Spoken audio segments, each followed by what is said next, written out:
Good morning. Hi, all. How are you doing?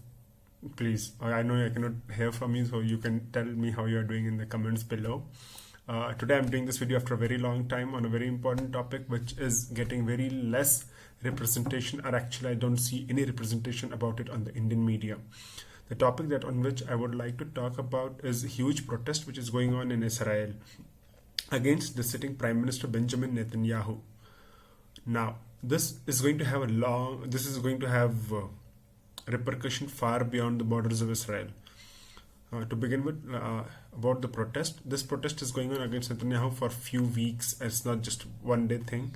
And yesterday there was a protest of around 15,000 people who gathered outside Netanyahu's house, and they have been demanding his resignation.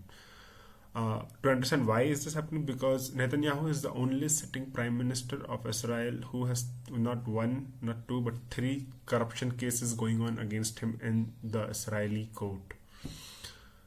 Also, Netanyahu is the longest serving prime minister of Israel, and Netanyahu's background is that Netanyahu was a part of Israeli army and I think also the secret service. The third part that I would like to bring to you so that you have a complete picture. Netanyahu was educated at MIT in USA, and he is a very fluent speaker of English. He is very well versed with the American way of life, and he is also on very good terms with the American politicians.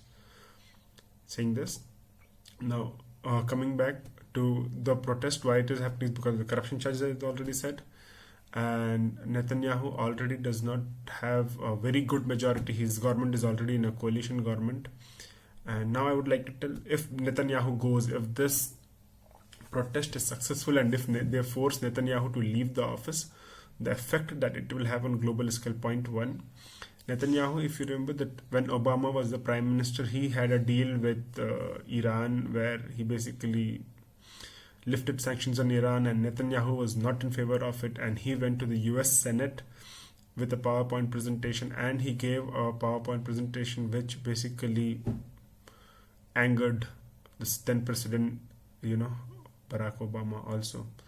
So overall, Netanyahu is very powerful because he is support of the Israeli people, but he's also someone who has been on very good terms with the American politicians, because Netanyahu studied in America. He did not get along very well with Barack Obama, but he gets along really well. I tell you, really well with Trump. And if Netanyahu is forced to leave office, this closeness that the Israeli Prime Minister has with the United States would reduce. It would not go down to zero. It would reduce.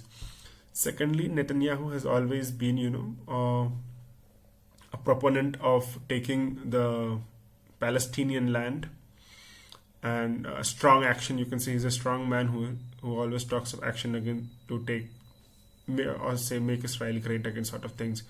So if Netanyahu is forced to leave office, the amount of land which is being taken from the Palestinians, the Gaza Strip, and this is something which even the international community is against it, but maybe that would reduce. Thirdly, if you see what is happening in Kashmir in India, where they are getting people from all across India, and they are settling them down in the Kashmir Valley.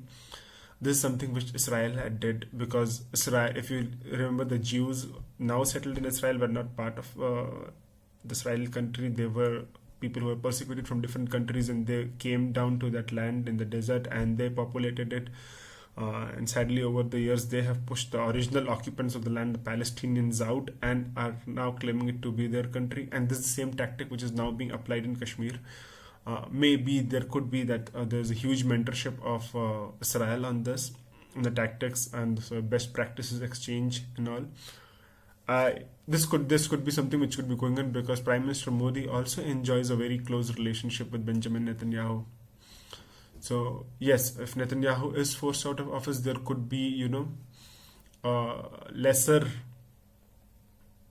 collaboration from Israel on many things, on the advice front, on how to handle things. Yeah. And thirdly, if you see, also Netanyahu over the last few days, he has somehow come to develop a good relationship with other Arabian countries, including Saudi Arabia. So if Netanyahu goes out of office, you don't know who the next person is. Maybe this would also affect the peace in the Middle East. It could be good for the people in the Palestine and the Gaza area, but it could also be bad. You never know. It could turn out to be worse. So let's see. Also on the global scale, something that we should see is that a sitting prime minister in Israel is being asked or being forced out by the people to leave office because there are corruption cases against him. And this is something, if this global media shows that this is something which could be, I don't know if in my opinion it should be, but it could be replicated all across the world. For example, wherever in whichever countries there is a corruption case against the sitting prime minister, and it could have something like the Arab Spring effect. So let's see how the event pans out over the next few weeks. I won't say days or month, but maybe over the next few weeks. Yeah. If you do like this content, then please do like the video, and if you do have any suggestion, please comment it. And if I did any mistake on the facts or something, maybe you can correct me, please, because whatever I said is out of the memory that I have. I did not do a lot of research for this video. Yeah, overall, thank you.